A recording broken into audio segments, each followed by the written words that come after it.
سلام دوستان، با درس جدید در خدمت شما هستم.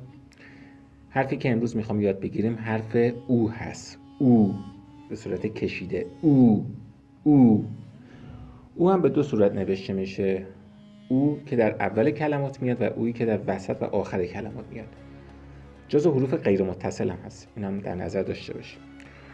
خب اویی که در اول کلمات میاد به این صورت او، این او حتما با الف میاد، توجه داشته باشید. و اویی که در وسط و آخر کلمات بیاد به این صورت او. یادتون هست من درس اول گفتم که الف میتونه صداهای مختلفی داشته باشه، آ، ا، او، ای. آ و ا رو یاد گرفتیم. اینجا توجه کنید که اینجا صدای او میده. او این او در اول کلمات میاد و این او هم که بدون الفه در وسط و آخر کلمات میاد. خب برای اوی وسط ما یه مثال بزنیم. او مثل توت یعنی میوه است، توت فرنگی، توت. یا مثل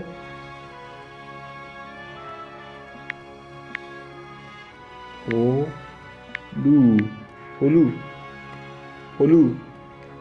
هم یه نوع میوه است. لولو نه، لولو خورخوره نه، لولویی که بچه ها ازش میترسن. هلو. البته لولو هم بخوام بنویسیم لولو اینجوری نوشته میشه. حالا برای لولو بچه ها رو با لولو میترسنم، یه شلوغ کنی میگم لولو بیاد بخورده. خب حالا بگذاریم هلو. یا مثل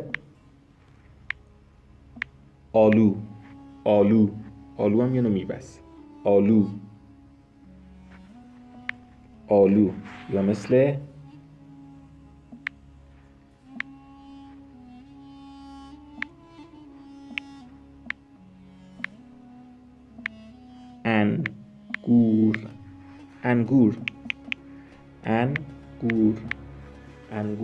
انگور هم که میوه است.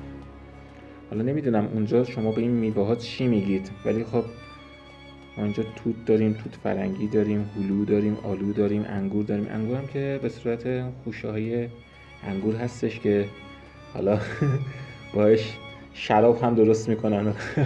حالا شراب و حالا شراب که هیچ، شیره و سرکه هم باش درست میکنن.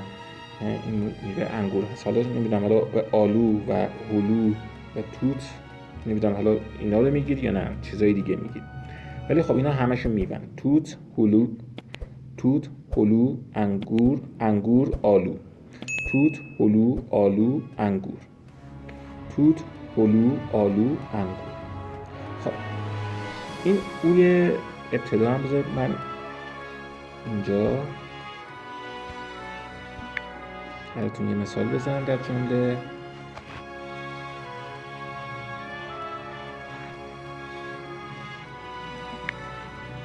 او یعنی اون طرف.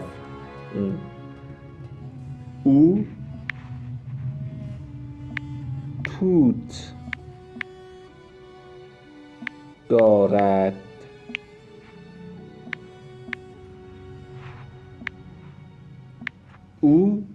دارد. او هم که سومین شخص دیگه، من، شما، او. من اولین شخص، شما، تو دومین شخصه و او هم که سومین شخص مفرد. او توت دارد.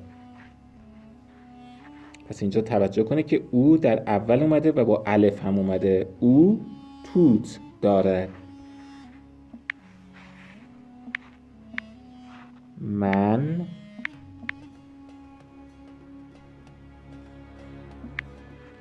آلو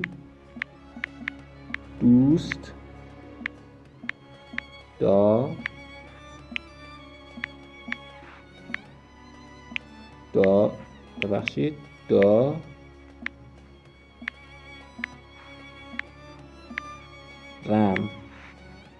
من آلو دوست دارم.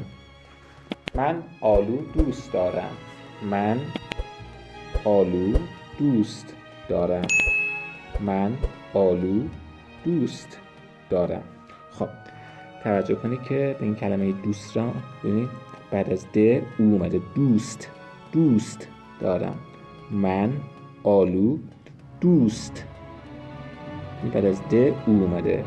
دوست دارم.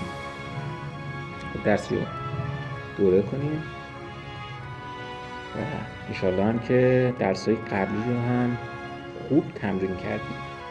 یعنی تا اینجای کار نوشتن و خوندن امیدوارم که مشکلی نداشته باشید و اگه مشکلی دارید خواهشاً سراغ درس جدید نرید. تا درس‌های قبلی رو خوب یاد نگرفتید و خوب تمرین نکردید خواهشاً سراغ درس جدید نرید. خب گفتیم که او به دو صورت نوشته میشه. اویی که در اول کلمات میاد که با الف هم میاد و اویی که در وسط و آخر کلمات میاد. او مثل توت، مثل هلو، مثل آلو، مثل انگور. در قالب جمله هم او، ببینید توجه کنید این او سوم شخصه، یعنی شخصی که ما داریم بهش اشاره میکنیم و اینجا ببینید چون اول اومده با الف اومده. او توت داره. من آلو دوست دارم.